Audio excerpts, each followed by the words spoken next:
here we go. Here's another one.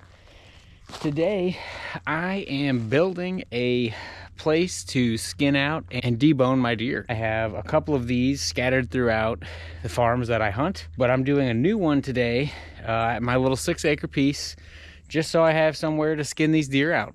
This year I killed 3, and thankfully I didn't have to do any of them here because I don't have a really good spot to do it here. So I either drag it home, which is kind of a hassle. I just like to do it in the field when I can. So if I shoot a deer out here on my 6 acres, I can bring it over here to my little area.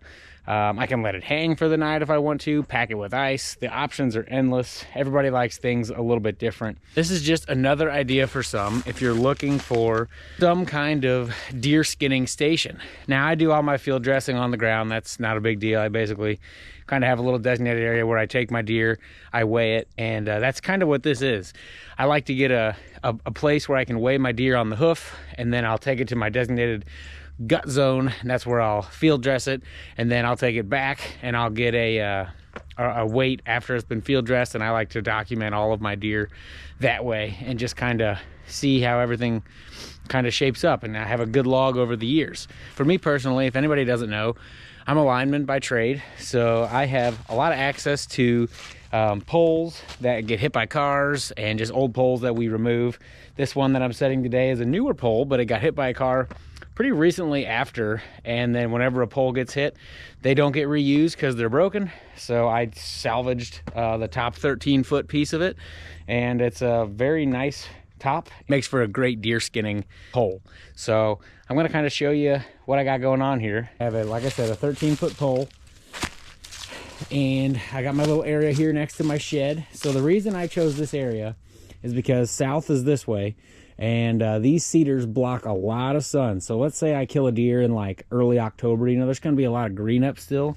If I want to let this deer hang, and if I want to pack the cavity with ice, my ice will last a little bit longer with this shade that'll guarantee it'll be here. Now, obviously October, there's still going to be leaves in the trees, so there'll be more than just this shade.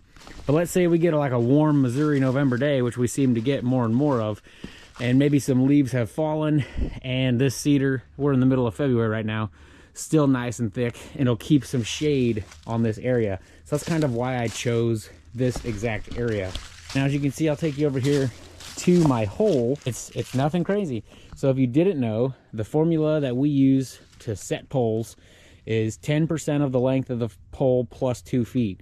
So this is a 13-foot pole, so 10% of that is just over a foot plus 2 feet. So if I set this 13-foot pole in the ground 3 feet, it'll be very sturdy, very strong, just like any other telephone pole you would see set for power lines. I got some dirt for backfill, obviously, that came out of the hole that I dug, and I got the boring part out of the way. Now you guys can watch me struggle to set this by myself. If you have a partner, this is a whole lot easier, but I'm by myself today, so I'm going to set this camera up and you guys can laugh at me while I struggle to get this thing up in the air. But it's not my first rodeo, so hopefully I can make it halfway smooth.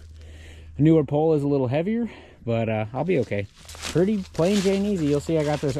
My pole was up there by my shed, so instead of getting the tractor out on this stupid cold day, I just tied it up and drug it down here on this frozen ground, slid down here like a sled, so it wasn't too hard. But the objective, obviously, I'll get this thing stood up in the hole, and then I'm gonna get out a string level. We're gonna get it plumb with the earth, and then I'll go to tamping some of this dirt back in around this pole hole.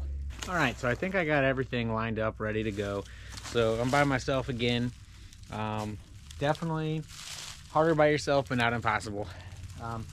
What you want to do when you're just about ready to start standing this pole up, you want to make sure the very bottom of the pole, the butt of the pole, is right next to the hole, because I'm going to get on the top of the pole and I'm going to kind of lift it up, and I'm going to kind of work my way up. And as I work my way up, it'll stand up in the hole.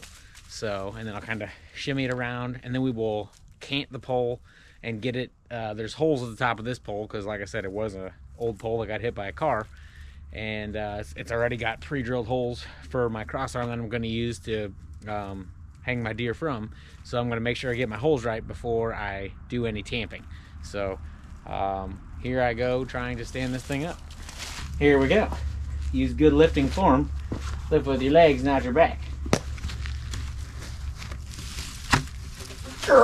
Okay, we slid it into the hole. I'm going to get under the pole. I'm gonna slowly walk this thing up and kind of shimmy it as I go. Hopefully it kind of falls in there like that. Up, up, up. Little shimmy.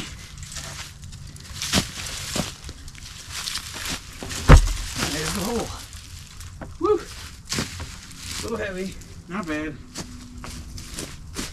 Now the most important part is making sure the holes are lined up. Really all I'm doing for this is just bear hugging the pole, picking up with my legs and twisting.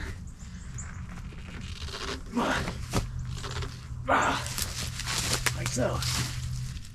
Okay, now this next part can be a little tricky. After you get the holes, if it's a brand new pole, you don't have to worry about it. You can drill your holes whichever which way. Since this pole has existing holes, I'm trying to make them work so I don't have to drill any more holes into it. I think I'm pretty happy with it where it's at. So the next part is plumbing the pole. You want to make sure it's true. You know, this is kind of on a little bit of a hillside. So I need to go get a string level and I'll hold it out here and I'll check it straight on this way. And I'll go to 90 degrees off of it and check it that way.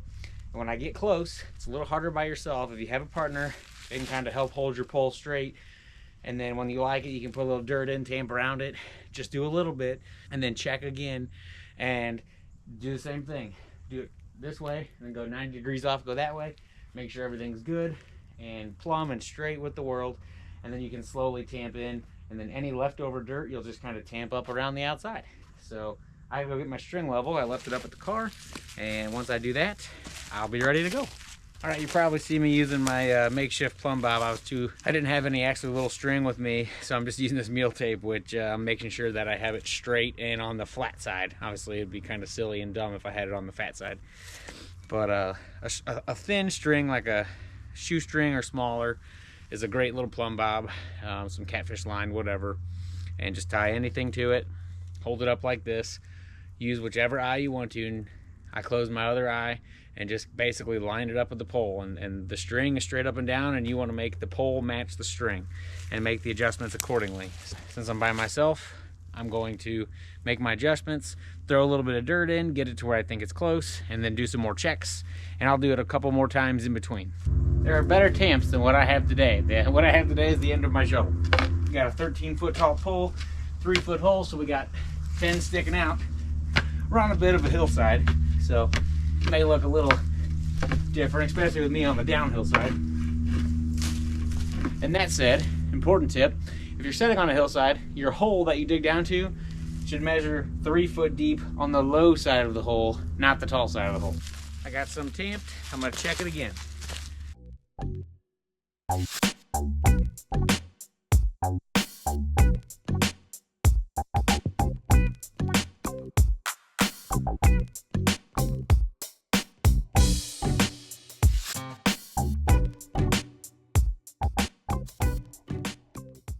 Plumb with the world. So now with the extra dirt, I'm just gonna stack it up against the pole, kind of mount it up, because over time it likes to settle, especially a hand dug hole. Water will get in there, it'll settle down. So even if it settles flush or above flush, I won't have a hole at the base of my pole. If you don't do that with the extra dirt, or if you don't have extra dirt, there's a good chance that it'll sink in afterwards and you'll be stuck with a hole around the base of your pole.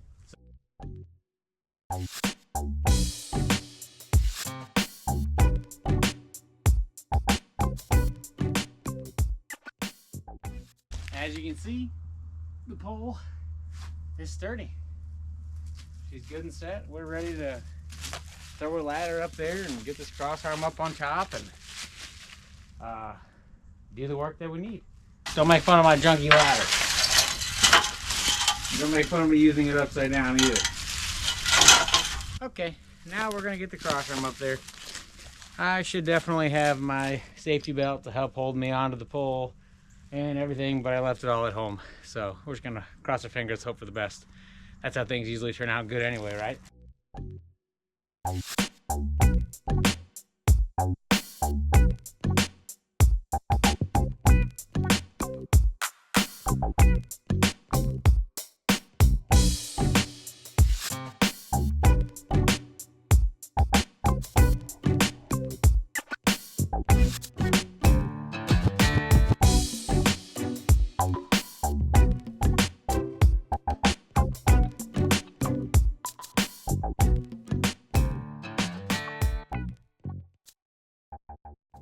All right, the cross arm is up and mounted and got it all tightened up. Now I have 2 pieces left. I have to put up my little roller, and I have a boat winch, is what actually winches the deer up. So I'm gonna go ahead and get that roller up there first, and we will mount the boat winch and we'll be totally done.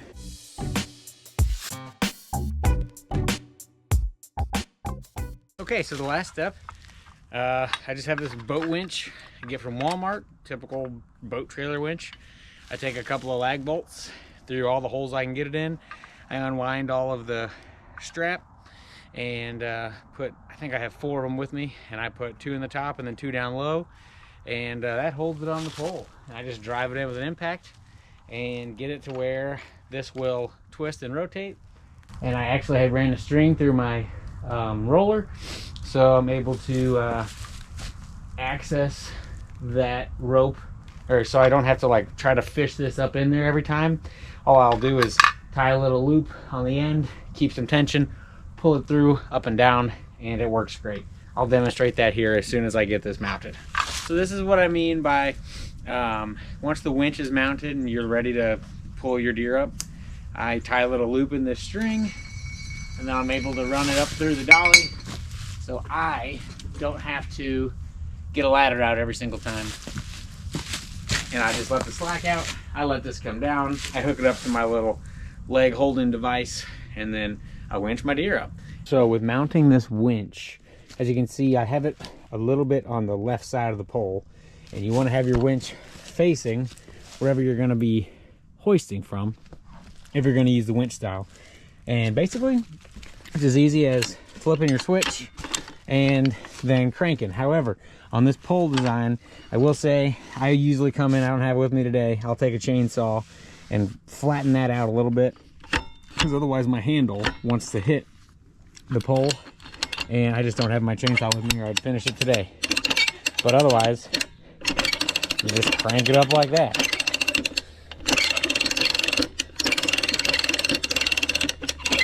And you winch up your animal, and you can get it to whatever height you want, and you come out here and start deboning, caping, whatever you want to do.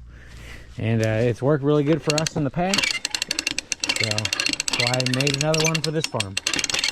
So, slight modification here on the winch itself, basically on the pole for the winch handle, but it's not unusable. But all my other ones I've shaved off a little bit, so I have the ability to just crank freely. And yeah, I take this, I just clip it up there on that, put my handle down, and that's that. Pretty simple, pretty easy. You know, when it comes time, just kind of think about where you put it, because hopefully it'll last for a long time. I used the heck out of them. I killed 3 deer this year, so every time I can take a deer to a skinning station, it makes it so much easier for me. So I don't know, there's a million ways to do this. People hang deer from the garage with little pulley systems, whatever. This is just what I do. If you're looking for another idea, what's nice about this is it's outside. I'm in the woods, so if I got little parts of bad deer, you know, blood, whatever, I don't got to worry about making a mess. I can just throw it on the ground. Something's going to come by and lick it up or eat it. Overall, it works well, and maybe if you're thinking about an off-season project to do, it's definitely a good one to try, because you'll get some use out of it. I guarantee you that. So, and again, not everybody's a lineman, and not everybody can get a hold of all this stuff, but if you have a buddy who is a lineman, or you know, all it is just a couple of small pieces, and you could do this with a big post and a 4x4 and something to get up there. You know, you can get creative. 1,000,001 different ways to do this. This is just kind of my spin on it. So just wanted to put it out there for everybody. It makes it a little easier to do it all outside versus in a shop. Granted, you know, you're dealing with the elements or whatever, but bundle up. It doesn't take more than an hour to cut a deer up, and then you're done. So hope you guys enjoyed this short little video. We are inching closer to spring. As you can see behind me, still got snow on the ground, but that's all right. Spring will be here before we know it. I want to thank you guys for watching today, and hopefully you learned something. See you in the next one.